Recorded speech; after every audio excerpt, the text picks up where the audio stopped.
Hello friends, ನಾನಿವತ್ತು ಬೆಳಗ್ಗೆ ಹೋಗ್ತಿದ್ದೀನಿ ಯುದ್ಧಕ್ಕೆ. Wait a minute. Who are you? ನನ್ನ ಜೊತೆ ಇದ್ದಾರೆ ತೂತು ಬಿದ್ದ ಒಂದು ಚಂಬು, ಅದ್ರ ಜೊತೆ ನೋಡ್ಬೋದು ನಮ್ಮನಿ ನಾಯಿ. ಬಾರ ಜಿಮ್ಮಿ ಹೋಪ. ಬೆಳಗ್ಗೆ ಇಲ್ಲೊಂದು ಅಭ್ಯಾಸ ಫ್ರೆಂಡ್ಸ್, ಬೆಳಗ್ಗೆ ಹೋಗ್ದು ಹೋಗಿಲ್ಲ ಸಮಾಧಾನ ಇರೋದಿಲ್ಲ ಫ್ರೆಂಡ್ಸ್. ಯುದ್ಧ ಅಂದಮೇಲೆ ಮಾಡಲೇಬೇಕು. ಆ ಯುದ್ಧಕ್ಕೆ ಹೋಗೋಗೋಸ್ಕರ ಸ್ವಲ್ಪ ಮೆಟ್ಲುಗಳನ್ನು ಹತ್ತೋಣ.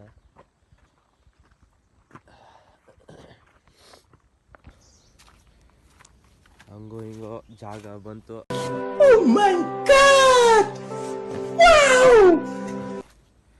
ಈಗ ಯುದ್ಧ ಕೂಡೋದೊಂದೇ ಬಾಕಿ. ಕೂತ್ಕೊಂಡು ಮಾಡ್ಕೊಂಡು ಬಂದ್ಮೇಲೆ ಹೇಳ್ತೀನಿ friends. Bye. A few moments later. ಅಂತೂ ಇಂತೂ ಆಗೋಯ್ತು ಫ್ರೆಂಡ್ಸ್, ಯುದ್ಧದಲ್ಲಿ ನಾನೇ ಗೆದ್ದುಬಿಟ್ಟೆ.